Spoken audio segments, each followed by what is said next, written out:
kwenzakaleni, because manje ku-video ku-clear uyanibuza ukuthi bafo yindaba nenze into eso, yindaba animphenduli instead nidla phansi lapho nigcoke ini i-regal ye-EFF. So nidla phansi ningama-reps we-EFF, anifuni accountability, nidla phansi like niyabaleka. Into engizama ukuthi ngichazisela ababukeli asathi hlangothi, chazani ukuthi yindaba nidle phansi ningamchazeli kwayena na, because ikhamera khumbule as a leader sinama-conferences, ikhamera akusinto ekumele uyibalekele, into okumele uzijwayeze yona.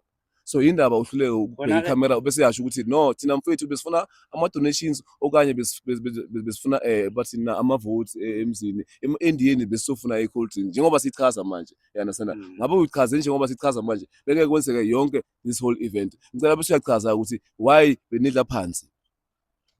Watsa o kitchima wethu ebile Chris ya rena ne re utlwile ba sa ba bolela ba rena ne ba sa mamameza umphakathi na ga tseba umphakathi wena o ka fihla wa thola o so tshwere ke motho e wale ba tlo fihla ba o shapa kaofela batho ba wa understand ga bona go thi tsena re pepe re etse so ga fihla ga re fihla kwa ga fihla ga founela councilor wethu ga mtshela gore o na le ntwe so so etsa itseng ka kwa and ntwe wa ga e rata because no tsena se ya trenda mo wa e bona. Yes. So problem e go rena ne gona mohlomong ke o tshoa wa rona gore na ne mohlomong o tlo tswella mphakathi wa mo o fihle go shape kaofela wa e bona. Yes. Ga go ngolo go pepe rena re tlo gona o bua statement after wa e bona. Yes.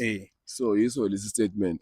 Hayi cha asingabe sesihamba kakhulu babukela emakhaya nizwe basiphendulele abafowethu odadewethu lana ukuthi yindaba bebabaleka thina as i-100 Spartans asithatha iside but then nizibonele futhi nizizwele. Siyathemba nabaholi bayo lapha na i-EFF bayabona and then siyathemba inhliziyo futhi zehlile and then next time sicela ukuthi bafethu mangabe nivela e-Ward 3